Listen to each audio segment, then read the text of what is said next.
ಸಮಯದ ಅಭಾವ ಅದು ನಿಮ್ಮ ಸ್ವಭಾವ. ಸಮಯದ ಅಭಾವ ಅದು ನಿಮ್ಮ ಸ್ವಭಾವ. ಅದನ್ನು ಅರಿತುಕೊಂಡು ಮಾತನಾಡದಿದ್ದರೆ ಕಡಿಮೆ ಆಗೋದು ನಮ್ಮ ಪ್ರಭಾವ. ಯಾಕಂದ್ರೆ ಕಾರ್ಯಕ್ರಮದ ಕೇಂದ್ರ ಬಿಂದು ಅಪ್ಪುಗಳಿದ್ದಾರೆ. ಅದಕ್ಕೆ ಅಪ್ಪುಗಳ ಮಾತುಗಳನ್ನು ನಾವೆಲ್ಲ ಕೇಳೋಣ ಅನ್ನೋಂಥ ಮಾತನ್ನು ತಿಳಿಸಿ, ತ್ರೈಲೋಕ್ಯ ಸಂಪದಾಲೇಖ್ಯ ಸಮಲೇಖನ ಬಿತ್ತೆ ಸಚ್ಚಿದಾನಂದ ರೂಪಾಯ ಶಿವಾಯ ಪರಬ್ರಹ್ಮಣೇ ನಮಃ.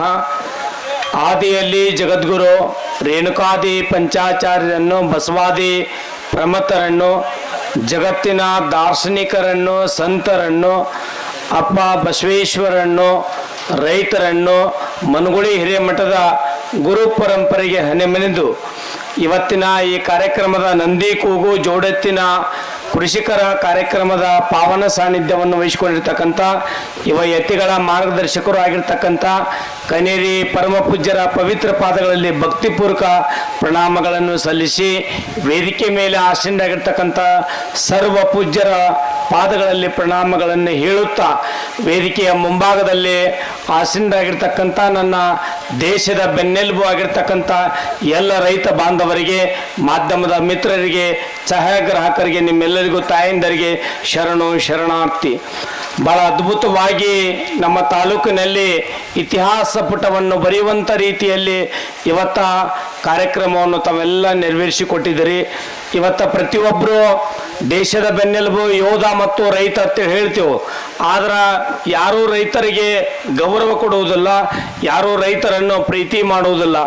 ಇವತ್ತ ರೈತರು ಬೆಳೆದಿರ್ತಕ್ಕಂಥ ಬೆಳೆ ಇವತ್ತು ಎಷ್ಟೇ ಕಷ್ಟಪಟ್ಟರು, ತೊಗರಿ ಇರ್ಬೋದು, ಮೆಕ್ಕೆಜೋಳ ಇರ್ಬೋದು, ಕಡಲೆ ಇರ್ಬೋದು, ಇನ್ನೂ ಬೇರೆ ಬೇರೆ ಪದಾರ್ಥಗಳನ್ನು ರೈತರು ಬೆಳೀತಾರೆ. ಆದ್ರೆ ರೈತರು ಬೆಳೆದಿರ್ತಕ್ಕಂಥ ಬೆಳೆಗೆ ಸರಿಯಾಗಿ ಬೆಂಬಲ ಬೆಲೆ ಸಿಗುವುದಿಲ್ಲ. ಯಾಕೆ ರೈತ ವಂಚಿತ ಆಗ್ತಾನಂದ್ರೆ, ಅವ ಬೆಳೆದಿರ್ತಕ್ಕಂಥ ಬೆಳೆಗೆ ಸರಿಯಾಗಿ ಬೆಲೆ ಸಿಕ್ತಂದ್ರೆ ಅವ ಭಾಳಷ್ಟು ಶ್ರೀಮಂತ ಆಗ್ತಾನ ಅನ್ನುವಂಥ ಮಾತನ್ನು ಈ ಸಂದರ್ಭದಲ್ಲಿ ತಿಳಿಸಿ, ಬಸವರಾಜ್ ಬಿರಾದರ್ ಅವರು ನಮ್ಮೂರಿಗೆ ಬಂದಾಗ ಒಬ್ಬ ಯುವ ರೈತ ಎತ್ತುಗಳನ್ನು ಮಾರಿ NTPC ಕೆಲಸಕ್ಕೆ ಹೊಂಟಿದ್ನಂತ. ಅವಾಗ ಬಸವರಾಜ್ ಬಿರಾದ್ ಅವರಿಗೆ ಮಾತಾಡಿಸಿದ್ನಂತ, ಸರ್ ಎಲ್ಲಿ ಹೊಂಟಿರಿ ಅಂದಾಗ, ಇಲ್ಲಪ್ಪ ಬಸವನ ಬಾಗೇವಾಡಿಯಲ್ಲಿ ಜೋಡೆತ್ತಿನ ಕಾರ್ಯಕ್ರಮ ಮಾಡ್ಬೇಕಂತೇವು, ಮನಗುಳಿ ಮಠಕ್ಕೆ ಹೊಂಟೀನಿ ಅಂದಾಗ, ಸರ್ ನನಗೆ ಯಾರೂ ಕನ್ಯೆ ಕೊಡೋಲ್ಲ, ಆದ್ರಿ ಎತ್ತುಗಳು ಮಾರಿ NTPC ಹೊಂಟೀನ್ರಿ ಅನ್ನತ್ತವ. ಯಾಕಂದ್ರೆ ಇಲ್ಲಿ ಬಂದಿರ್ತಕ್ಕಂಥ ಭಾಳಷ್ಟು ಜನ ನೀವು ರೈತರಿದ್ರಿ. ಒಂದು ಮಾತು ಕೇಳ್ತೀನಿ ನಿಮ್ಗೆ, ಯಾರು ಕೈ ಎತ್ತರಿಪ್ಪ ನೋಡ್ರಿ, ರೈತರಿಗೆ ನಿಮ್ಮ ಮಗಳನ್ನ ಕೊಡ್ತೀನಿ ಅಂತ ತಿಳ್ಕೊಂಡು ಕೈ ಎತ್ತರಿ ನೋಡೋಣ. ನೋಡ್ಗ ನೀವೇ ರೈತರಿದ್ರಿ, ಯಾರು ಕೊಡೋಲ್ಲಾಗಿ ನೋಡ್ಗ. ಇವತ್ತು ಒಬ್ರು ಎತ್ತಿದ್ರು, ಅವ್ರು ನಮ್ಮ ಮುರನವ್ರೊಂದಿಬ್ರು ಎತ್ತಕತ್ತಾರ. ಯಾರೂ ರೈತ ಕನ್ಯೆ ಕೊಡಲ್ಲ. ಎಲ್ಲರೂ ಇಂಜಿನಿಯರ, ಸರ್ಕಾರಿ ಹುದ್ದೆಯಲ್ಲಿರುವಂಥ ಅಧಿಕಾರಿಗಳಿಗೆ, ಬೇರೆ ಬೇರೆ ಹುದ್ದೆಯಲ್ಲಿರುವಂಥ ಅಧಿಕಾರಿಗಳಿಗೆ ಕನ್ಯೆ ಕೊಡ್ತೀರಿ, ರೈತರಿಗೆ ಕನ್ಯೆ ಕೊಡೋಲ್ಲಾಗಿರಿ. ಯಾಕೆ ಕನ್ಯೆ ಕೊಡೋಲ್ಲ ಅಂದ್ರೆ, ನಾ ಒಂದು ಮಾತು ಕೇಳ್ತೀನಿ ನಿಮ್ಗೆ, ಸರ್ಕಾರಿ ಹುದ್ದೆಯಲ್ಲಿರುವಂಥ ನಿಮ್ಮ ಹಳ್ಯಾಗ ಜ್ವಾಳ ಕೊಯ್ಯಾಕ, ತೊಗರಿ ಕೊಯ್ಯಾಕ, ಕಡ್ಲಿ ಕಿತ್ತಕ್ಕೆ ಹಚ್ಚಿರಪ್ಪ, ಈಗ ನನ್ನ ಜೋಡಿ ಹಚ್ಚಿರಿ, ಅವ ಮುಂದೊಕ್ಕನ ನಾ ಮುಂದೊಕ್ಕಿ ನೋಡು ನಂಗೆ. ಅದಕ್ಕೆ ಇವತ್ತು ದೇಶದ ಬೆನ್ನೆಲುಬು ರೈತದನ. ನಿಮ್ಮ ಮಕ್ಕಳಿಗೆ ತಿಳುವಳಿಕೆ ಹೇಳ್ರಿ. ಪ್ರತಿಯೊಬ್ಬರು ಎತ್ತುಗಳನ್ನು ಕಟ್ರಿ, ಗೋಗಳನ್ನು ಕಟ್ರಿ. ನೀವೆಲ್ಲ ಒಂದು ಅರ್ಥ ಮಾಡ್ಕೊಳ್ಳಿ. ಸುಮಾರು ನಮ್ಮ ಮಠದಲ್ಲಿ 10 ವರ್ಷದ ಹಿಂದ್ಗಡೆ ನಮ್ಮ ಗುರುಗಳು ಇದ್ದಾಗ ಒಬ್ಬ ಹೆಣ್ಣು ಮಗಳಿಗೆ ಮದುವೆ ಆಗಿದ್ದಿಲ್ಲ. ನಮ್ಮ ಪೂಜ್ಯರು ಹೇಳಿದರು, ನೀ ದಿನಾಲು ಸುಮಾರು 11 ಸೋಮವಾರ ಗೋಪೂಜೆ ಮಾಡಮ್ಮ, ವರ್ಷ ತುಂಬುವಷ್ಟರಲ್ಲಿ ನಿನಗೆ ಮದುವೆ ಆಗ್ತೈತೆ ತಿಳ್ಕೊಂಡು ಹೇಳಿದರು. 11 ಸೋಮವಾರ ಅಷ್ಟರಲ್ಲಿ ಆ ತಾಯಿ ಗೋಪೂಜೆಯನ್ನು ಮಾಡಿದ್ರು, ಗಟ್ಟಿ ಆಯ್ತು. ಆ ತಾಯಿದು ಗಟ್ಟಿ ಆಯಿತು. ಆ ಗೋಮಾತೆ ಹತ್ರ, ಎತ್ತುಗಳ ಹತ್ರ ಭಾಳಷ್ಟು ಶಕ್ತಿ ಇದೆ. ಅದಕ್ಕೆ ಪ್ರತಿಯೊಬ್ಬರು ಇವತ್ತು ಯಂತ್ರೋಪಕರಣಗಳಿಗೆ ನಾವೆಲ್ಲ ಅಂಟ್ಕೊಂಡು ಬಿಟ್ಟಿದ್ದೇವೆ. ಎಲ್ಲರೂ ಪ್ರತಿಯೊಬ್ಬರು ಟ್ರ್ಯಾಕ್ಟರ್ ತರೋದು, ಬೇರೆ ಬೇರೆ ವಸ್ತುಗಳು ತರೋದು. ಆದ್ರೆ ದುಡಿಯೋರು ಯಾರು ಸಿಗೋಲಾಗ್ಯಾರ ತಿಳ್ಕೊಂಡು, ಆದರೆ ಸಿಕ್ಕೇ ಸಿಗ್ತಾರ. ಈ ಕೇಂದ್ರ ಸರ್ಕಾರಕ್ಕೆ, ರಾಜ್ಯ ಸರ್ಕಾರಕ್ಕೆ ಈ ವೇದಿಕೆ ಮುಖಾಂತರ ನಾನು ಒಂದು ಮಾತು ಹೇಳಕ್ಕೆ ಇಚ್ಛೆ ಪಡ್ತಾ ಇದ್ದೀನಿ. ಈ ರಾಜ್ಯ ಸರ್ಕಾರದವ್ರು ಬಿಟ್ಟಿ ಭಾಗ್ಯಗಳು ಮಾಡಿರಲ್ಲ. ಈ bus free, current bill free, ಮತ್ತು ಇನ್ನೊಂದು ಏನೇನೋ ಫ್ರೀ ಮಾಡಿರಲ್ಲ. ನಿಮ್ಗೊಂದು ಮಾತು ಹೇಳ್ತೇನೆ, ರೈತರ ಪರವಾಗಿ ಇವೆಲ್ಲ ಫ್ರೀಗಳನ್ನು ಬಂದ್ ಮಾಡಿರಿ. ನಮ್ಮ ರೈತರಿಗೆ ತಿಂಗಳಿಗೆ 11,000 ರೂಪಾಯಿ ಕೊಡ್ರಿ ಅಂತ ತಿಳ್ಕೊಂಡು ಈ ವೇದಿಕೆ ಮುಖಾಂತರ ನಿಮಗೆ ವಿನಂತಿ ಮಾಡ್ಕೋತೀನಿ. ಯಾಕಂದ್ರೆ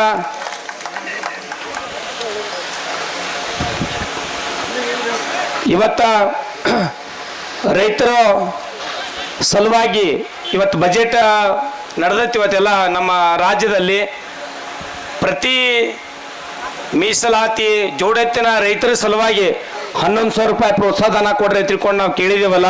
ನೀವು ಇದನ್ನು ಕೊಟ್ಟು ನೋಡ್ರಿ. ನಾನು ಭಾಳಷ್ಟು ಜನರು ರೈತರನ್ನು ನಾನು ಸಂಪರ್ಕ ಮಾಡಿದ್ದೇನೆ. ಬುದ್ಧಿ ನಾವು ಯಾಕೆ ಈ ಎತ್ತುಗಳಂತ ಯಾಕತ್ತೇವಂದ್ರೆ ನಮ್ಮ ಹೊಲಗಳು ಇರೋದು ಸ್ವಲ್ಪ. ಪ್ರತಿಯೊಬ್ಬರು ಇವತ್ತು ಟ್ರ್ಯಾಕ್ಟರ್ ತಂದು ಒಂದೇ ದಿನದಾಗ 30 ಎಕರೆ 40 ಎಕರೆಗಳನ್ನು ಹರಗೋದಾಗಿ ಬಿತ್ತುದಾಗಿ ಇದು ಮಾಡ್ತಾರೆ. ಆದ್ರೆ ಅವಾಗೆಲ್ಲ ಸುಮಾರು ಎತ್ತುಗಳ ಮುಖಾಂತರ ನೆಗಲಿ ಹೊಡೆದು ಬಿತ್ತುದು ಮಾಡ್ತಿದ್ರು. ಅದಕ್ಕೆ ನಮ್ಮ ಎತ್ತುಗಳನ್ನು ಸಾಕಾಗ್ತಾ ಇಲ್ಲ, ಎತ್ತುಗಳು ತೆಗೆದೇವು ಅನ್ನುವಂಥ ಮಾತನ್ನು ರೈತರು ನೋವಿನಲ್ಲಿದ್ದಾರೆ.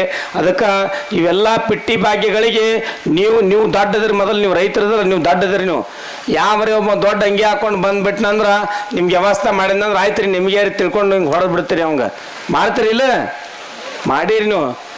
ಸ್ವಾಮಿಗಳು ನಿಮ್ಮ ಮಟ್ಟಕ್ಕೆ ಅನುದಾನ ಕೊಡ್ತಾರೆ, ನೀವು ಮಾಡಿರ್ಬೇಕಲ್ಲ ಅಂತಿಲ್ಲ. ನಾವು ಅನುದಾನ ಯಾರ್ದು ತೊಗೊಂಡಿಲ್ಲ, ನಾವು ಮಾಡೋದು ಇಲ್ಲ. ಅದಕ್ಕೆ ಹಂಗೆ ಮಾಡಬೇಡ್ರಿ. ಪ್ರತಿಯೊಬ್ಬರು ಎತ್ತುಗಳು ಕಟ್ರಿ. ಕನೇರು ಅಪ್ಪುಗಳ ಮಠಕ್ಕೆ ಹೋಗ್ಬಿಟ್ರೆ ನೋಡ್ರಿ, ಪ್ರತಿಯೊಂದು ಇವತ್ತ ಗೋವಿನ ಬಗ್ಗೆ, ಗೋಮೂತ್ರ ಬಗ್ಗೆ ಹಲವಾರು ಇವತ್ತ ಎತ್ತು ಹಾಕುವಂಥ ಹೆಂಡಿ ಬಗ್ಗೆ ಹಲವಾರು ಆ ಗೋಗಳದ ಇರುವಂಥದ್ರ ಬಗ್ಗೆ ಸಂಶೋಧನೆ ಮಾಡಿರ್ತಕ್ಕಂಥ ಪರಮ ಪೂಜ್ಯರಿದ್ದಾರೆ. ಅದಕ್ಕೆ ನಾವೆಲ್ಲರೂ ಇದನ್ನು ಇಷ್ಟಕ್ಕೆ ಕೈ ಬಿಡೋದು ಬೇಡ. ಬಸವರಾಜ್ ಅವರು ಇವತ್ತು ತಮ್ಮ ಸರ್ಕಾರಿ ಹುದ್ದೆಯನ್ನು ತ್ಯಜಿಸಿ ಬಸವನ ಬಾಗೇವಾಡಿ ತಾಲೂಕಿನ ವಿಜಯಪುರ ಜಿಲ್ಲೆಯಲ್ಲಿರುವಂಥ ಎಲ್ಲ ರೈತರನ್ನು ಸಂಘಟನೆ ಮಾಡ್ಕೊಂಡು ಇವತ್ತ ಸಾವಿರಾರು ಎತ್ತುಗಳನ್ನು ಕೂಡಿಸುವಲ್ಲಿ ಅಲ್ಪ ದಿನಗಳಲ್ಲಿ ಕೂಡಿಸಿರ್ತಕ್ಕಂಥ ತಾಲೂಕು ಯಾವುದಾದ್ರೂ ಇದ್ರೆ ಅದು ಬಸವನ ಬಾಗೇವಾಡಿ ತಾಲೂಕು ಅಂದ್ರೆ ತಪ್ಪಾಕಿಲ್ಲ ಅನ್ನೋಂಥ ಮಾತನ್ನು ಈ ಸಂದರ್ಭದಲ್ಲಿ ತಿಳಿಸಿ ಪೂಜ್ಯರು ಇನ್ನೂ ಮಾತಾಡೋರಿದ್ದಾರೆ. ಅದಕ್ಕೆ ಪೂಜ್ಯರ ಮಾತುಗಳನ್ನು ನಾವೆಲ್ಲ ಕೇಳೋಣ ಅಂತ. ಎಲ್ಲ ಊರ ಹೆಸರು ಹೇಳ್ರಿ. ಹೇಳ್ಬಿಡ್ತೀನಪ್ಪ, ಬೈಬೇಡ್ರಿ. ಸುಮಾರು ಈ ಎತ್ತಿನ ಜೋಡೆತ್ತಿನ ಬಂಡಿಯಲ್ಲಿ ಸುಮಾರು 40 ಹಳ್ಳಿಯ ರೈತರು ಬಂದಿದ್ದಾರೆ.